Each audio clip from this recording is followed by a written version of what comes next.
खबर बरेली से थाना सैनी क्षेत्र के ग्राम लोहदा में नाबालिग बच्ची के साथ हुए दुष्कर्म के मामले को लेकर हिंदू जागरण एकता समिति उत्तर प्रदेश एवं शेफर्ड टाइगर फोर्स इंडिया ने संयुक्त रूप से मुख्यमंत्री योगी आदित्यनाथ को संबोधित एक मांग पत्र जिलाधिकारी को सौंपा।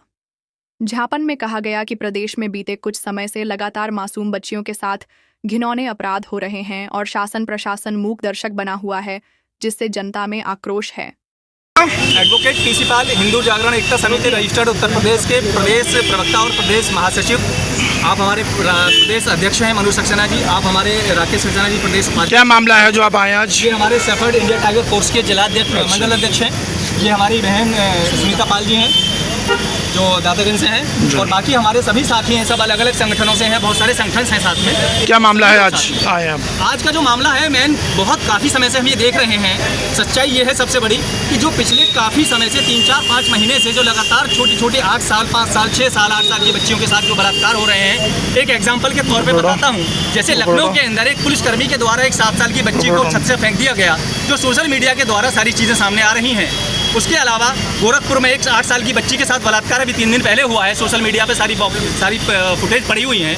कौशाम्बी के अंदर एक 11 साल की बच्ची के साथ में बलात्कार भट्टे पे ले जाकर के हुआ है, उसके साथ ये चीज़ें हो रही हैं। और उसके बाद में ऐसी कितनी असंख्य घटनाएं हो रही हैं बच्चों के साथ में, जो अनगिनत घटना है। और भाई बाढ़ सी आ गई है पूरी बरसात की तरह, जहाँ पर एक सबसे बड़ी चीज़ ये है जो सत्ता के ठेकेदार हैं वही संरक्षण में हो रहा है। और इस चीज़ पर सबसे बड़ा दुख इस बात का है कि जिन जनप्रतिनिधियों को हमने चुनकर यहाँ भेजा था एक समुचित राज्य व्यवस्था, एक शांति व्यवस्था और एक निष्पक्ष पूरी तरह से बनाने के लिए प्रशासन की, वही कुंडली मार करके बैठे हुए हैं और पुलिस प्रशासन के संरक्षण में ये सब हो रहा है।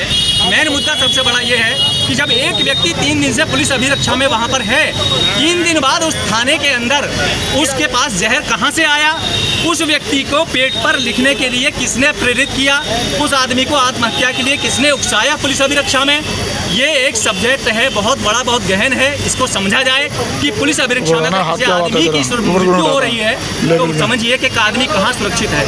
प्लस इस पूरी मृत्यु के पीछे एक सबसे बड़ा कारण उस बच्ची की आबरू, उस बच्ची की असमत को पूरा दबाया गया और एक डिप्टी सीएम के द्वारा उस पर पूरी लीपापोती की गई है ब्रजेश पाठक के द्वारा, और उसमें पूरी तरह से इन्होंने पूरा उसको संरक्षण दिया है।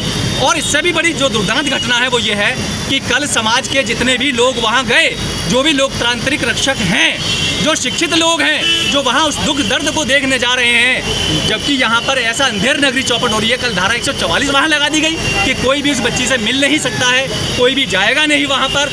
अरे अगर इतना ही पहरा बिठाना है तो अपराधियों पर बिठाइए ना, जनता पे, पब्लिक पे क्यों बिठा रहे हैं? हमारा भारत का संविधान, अगर 3 शब्दों में बोलूँ, इस भारत का संविधान जो कहता है टू द पीपल है, बाय द पीपल है, फॉर द पीपल है, जनता के लिए है, जनता के द्वारा है और जनता का बनाया हुआ है। जितने भी ये एडमिनिस्ट्रेटिव बॉडी है, इस जनता को दिमाग में लाना पड़ेगा।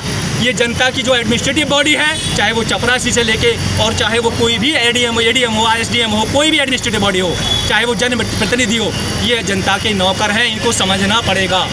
दूसरा मेरा कहना यह है इस प्रेस के माध्यम से, माननीय मुख्यमंत्री योगी आदित्यनाथ जी, आपसे प्रदेश की 25 करोड़ जनता को बहुत उम्मीदें हैं। आप खामोशी मारकर और जातिवादी परिप्रेक्ष्य में ना चश्मे से ना देखिएगा। इस प्रदेश के अंदर प्रत्येक एक वर्ग ने आपको वोट दिया है, हम सब ने वोट दिया है, आप उसको समझिए और इस ताकत को, जनता की ताकत को समझिएगा। और मैं फैक्ट यही कहता हूँ, मेरा विनम्र निवेदन है कि इस तरह की घटनाएं आगे पुनरावृत्ति ना हो, दोषियों को निष्पक्ष जांच करके कड़ी सजा देनी चाहिए। हम किसी जाति धर्म की बात नहीं करते, समूचा सनातन हमारा है, हम अहिल्या वंशज हैं। जिसने इस देश की राष्ट्र धरोहर सनातन को बचाने के लिए अपनी 4 पीढ़ियां बर्बाद कर दी, उसको छुपाया जाता है। सच्ची श्रद्धांजलि होगी उन बेटियों के, माँ बहन बेटियों के प्रति वही विश्वास जगाइए, ये मेरा माननीय मुख्यमंत्री से निवेदन है। और जो भारतीय संविधान में आर्टिकल 15 सब क्लॉज 3 का जो क्लॉज दिया गया है, जो महिला और बच्चों के संरक्षण के लिए है, सरकार को इस पर त्वरित संज्ञान लेना चाहिए। ये मेरा निवेदन है इस प्रेस के माध्यम से। और उस बिटिया को न्याय मिलना चाहिए, निर्दोषों को छोड़ा जाना चाहिए।